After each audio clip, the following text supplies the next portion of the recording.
so just as of no Owusu Bempah some ebobo be abontini na just say no crap party na just as of you aye bi pa o na ne Owusu Bempah ye bi papa party say nyasam keto na abusua ono ankasa o ne former church members astati omo chomti enye mema o ema na ewo mu no omo den samo ba ensamo bi omo pese obo so no abusua ano odin nsam ne bebo e de room sanso ana nsam bi a epiepie ba te se Kevin Taylor dia be piem Agradaa dia be piem eye Mogabi ene eye sofo Badu Kobi ni na dia be piem no abusua ensam no enya nsam ketwa ni na ne bebo e de room ba me so se ni team obi mi subscriber to no mi adona e won chen like video no so na bibia enye kama pa abusua na enim se beef cost between Kwaku Annan ene yes open Owusu Bempah ene na so fon ketwa no enye beef ketwa yes na medical de ho mproproye kakra abrewa no krampo de ani afei ena chise Kwaku Annan chima ye ba be bawuram na afei nsem ankasa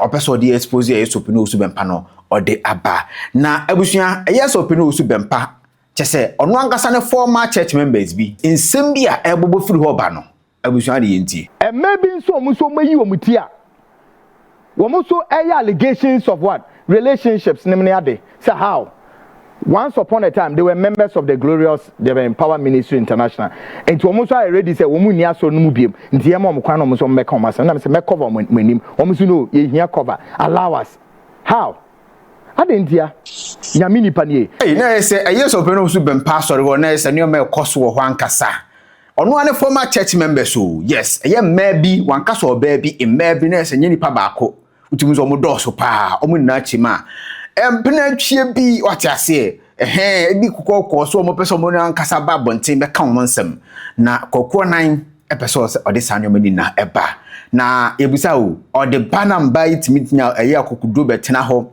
na o meka se osofani Bempah oyese a na chese kohwehwem na mpase omokwa asore ho a no mutimi the evidence ba na esa asem no ebe critical part chese nya asem ketwa na yeso obi a oye politics mu ahyawo ni pa dia na ye yeso obi Owusu Bempah na ensem bi agenda ababeka na chese eye Agradaa dia bi piem sofo Badu Kobi su dia bi piem Kevin Taylor dia bi piem Mogabi muni na dia bi piem ama chese wo se ne ensem o ka no chese ontwanto ento yeso obi Owusu Bempah da ontwanto no so da because onim say otwanto to no so a obetumi akotam oil ene enson ashes awakogya na so dem e dia bodua se de obi enim se so obi Owusu Bempah obetimi abodua at any given time o na so dem eno anachi so otima enya do betwanto ato no so na nensem na waka na busua anodem pa wa expose so obi Owusu Bempah poto a wutimu se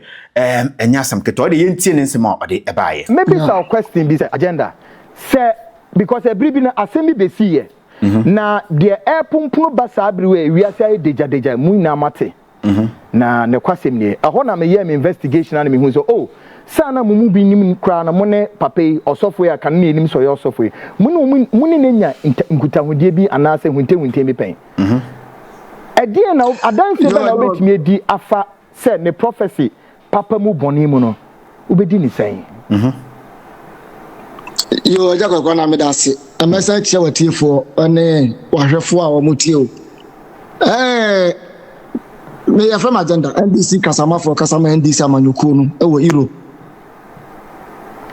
asama me no ba beka bibi ameka bia no me ade aye kasabio ana it is alleged minimum ka god bibi ameka bia no Kwaku Annan woni wabedwafo mo ye out oh I see me agenda and I kasa great and Owusu Owusu Bempah and yenso ye issue disclaimer say ya wo beken yenso enim ho hwe solely that of enyoma efri wo ho na yes great one sa pepe na me pa kire man common because obi a wotna TV so ultra radio so it is alleged sabio kafrache bia wonim dia wo ka yes awuji hu di sa wo kan sem nesa asem na wo kana ye no kra dia it is alleged ne sabio kafrache ni kwa se wo de ba sabio kafrache na it is sabio kafrache ye di na nado dankwa ado atem na wo be ka asem na obedwam na beto sabio anase ye di president mama atem ye me papa kwame John Dramani Mahama ye di na atem na be ka ne public na beto sabio apart from that asem pia na ye no kura bia ye mfira ho ntoma Kwaku na me ko manim God me ko manim no me pa kire se aye ye ne Owusu Owusu Bempah oh my God me bi atwam na Ghana for ne friend the nation prophet.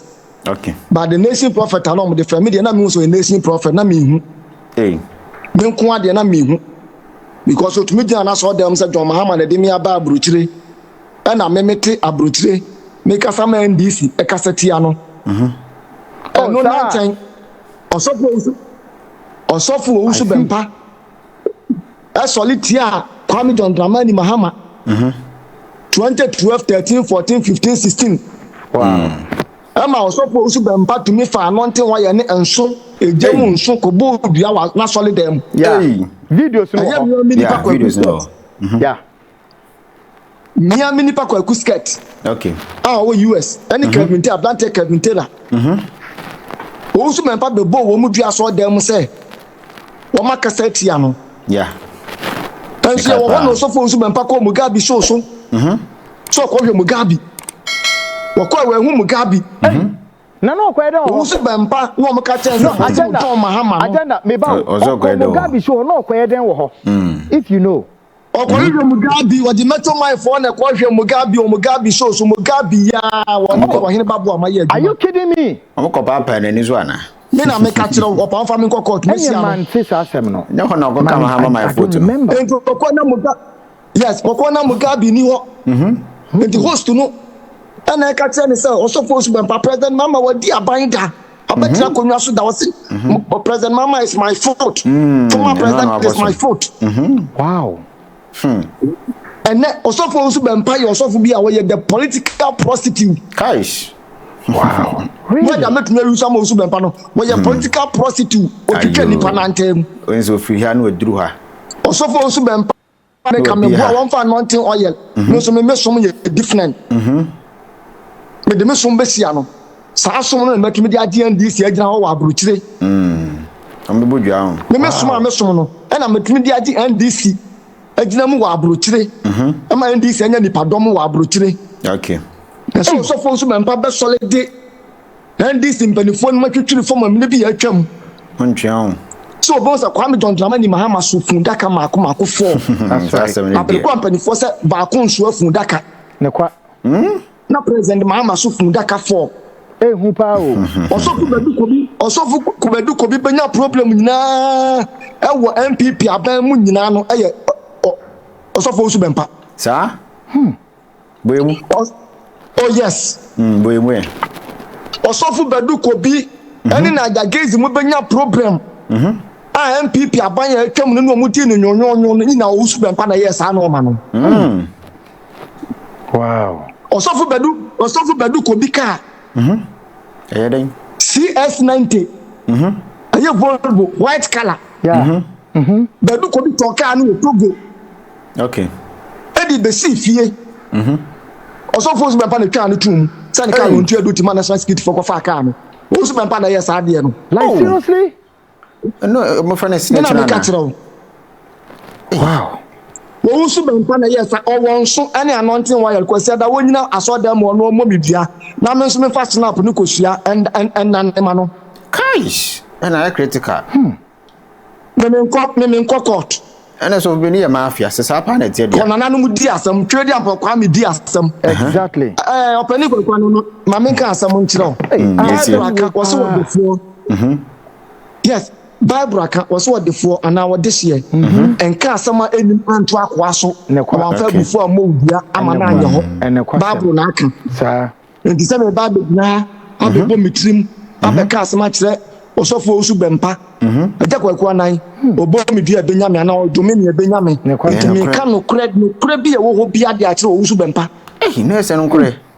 Enti andi samanyoko ye to abawie ye a. Enipa bi koda ase waso dem ho. A wo di president Mahamati. Me de me bonyo so. Me bonyo so because all the NDC communicators from Ghana and diaspora.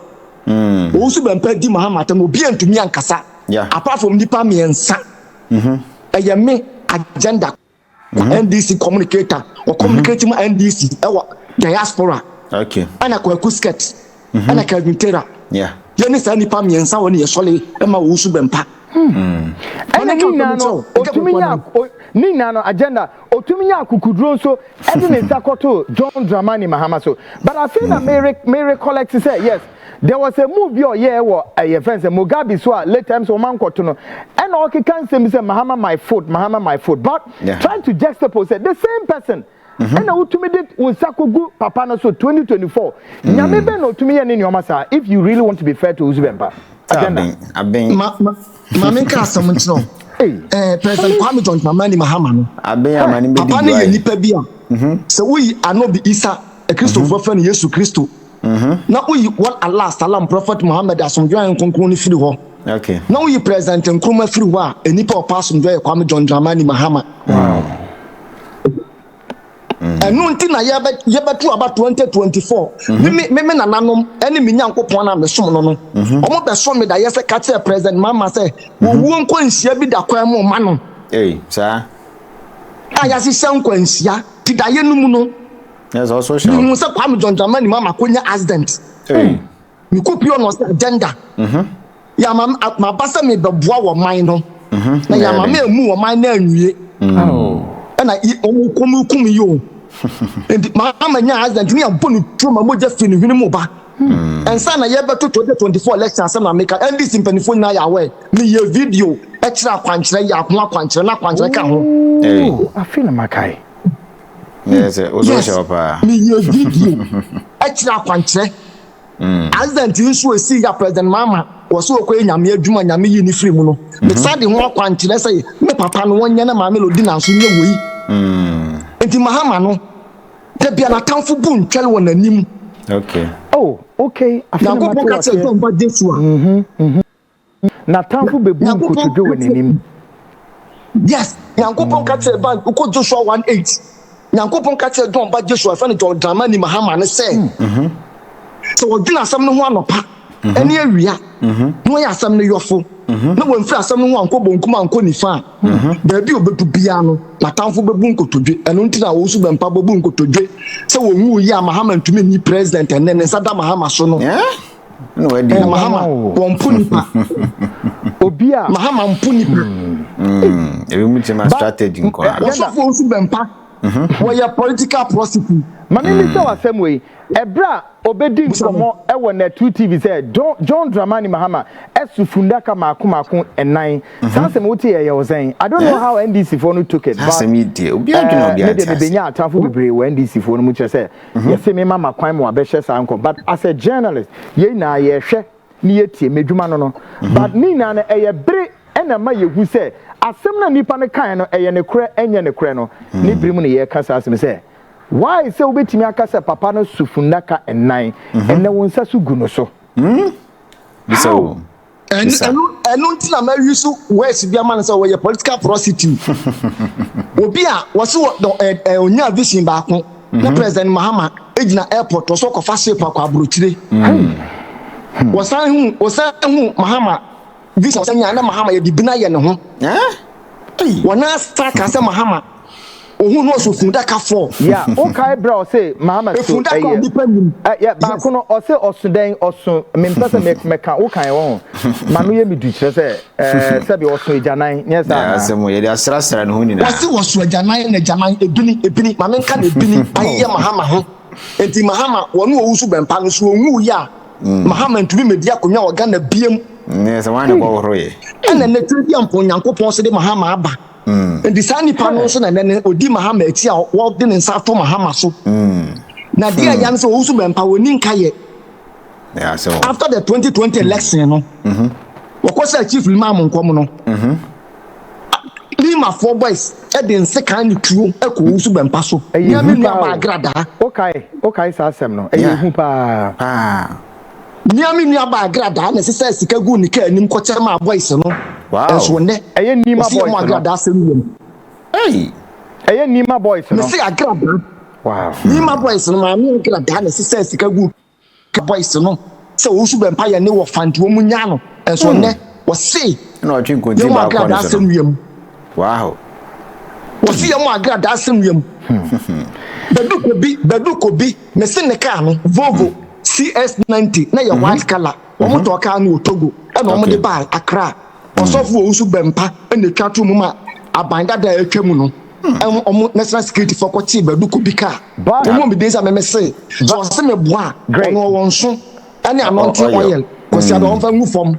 But agenda before memo wakono on that same question we know minim say Badu Kobi nso na na spiritual father na Bempah no cresa the spiritual father na Bempah na sem bebre na ba mu enti adenti no obetimi aye ne saa Osofo Owusu Bempah no why no hu nipa bia ono didi na oyi obi ano so na mari sa na ote agenda mami fa wonsi a wo ho na se me wo nto aso wo ho aba beto aso na keep the rest no na memra me yade ye beda wasepa se wonya briama imre we from Belgium because definitely you better to be menso me da sepa ja Kwaku Annan moni aduma pa wo ye moni no kra wo ka ni ami wo fa MPP NDC for mpanifo aye nim wo ma omo esom man no so no na mi hira wo mo betia police IGP so any NDC amanyo company for ni nyina me da se good beso me da se papa so abusia agenda chema yeso peno Owusu Bempah awo eye nson wo ho. Yes, osaso anointing oil wo ho. Ninsam wa beka ni na no. Se ono no se yentro a onfambra na onko gina na asori dem na onfam bodua. Onfam dum anyhow why ready because ono asem wa beka bia no o ka no kre no what I say. Na se so peno Owusu Bempah se wankasa oyi obi godfather na nipa ko na timi akoto kade esi ne fie na wutime church dey se police for nkonkofa dey na se why be papa se sapa na tie dia why be because me ti he mi evidence bia ti de metima kan se sa na tie dia na se why be pa na wutie eye Kwaku Annan so nsem oka o chim se ne former eye church members bi so ho a omsoma ready a ombeso mo ba bonten na expose bi obi anon be expose so peno Owusu Bempah se eno ba bi course with you omo ene ono se asori ho de e kama ko se chaskili ana mo no ho what I say me de minim se no kure a age so mo de evidence ni na ba na se sankofo kro no amaba bonte ba beka am ye hu se o asumesi ampa ebia the year ebia 2020 and the year 2015 the year 2017 ampa omukọ asori wo ho what I say ne hu se o omukọ asori wo ho na om ne ye so peni om relationship to say omutimi checheni nem na to asomu dia ani ye be ba bonte na ya ba be giedi ne yaka ho nsem what I say na sensem we na ya agenda chiso ye NDC communicator or Europe and chiso no so e de ababeto mbontin so a o de expose eye so peno Owusu Bempah poto a o chima opobia eye politics mo ya hyewo ni pa na se yo no ensem ben wanka amfa eye John Dramani Mahama eye Yura president ensem ben wanka amfa no ho but ni na achi no se twa no ho ohu se chese abato ni ko in favor of John Dramani Mahama pe ana ode ho na okogina ho na o na be wie ne na chiso odene sa koto no so eno so a ochima mo me nya so kuruma ase omope ana mo kan ebamu na ese agenda ana obetutu bi ade ma so pede Owusu Bempah tise enyasem ketoko ebusua obetumi a kire wadwen e comment section o ha eye insight gh said me kan na ye twa ensem no bia punches woni na ye dini na eba be so mo kama pa aha ena insight me do si makraw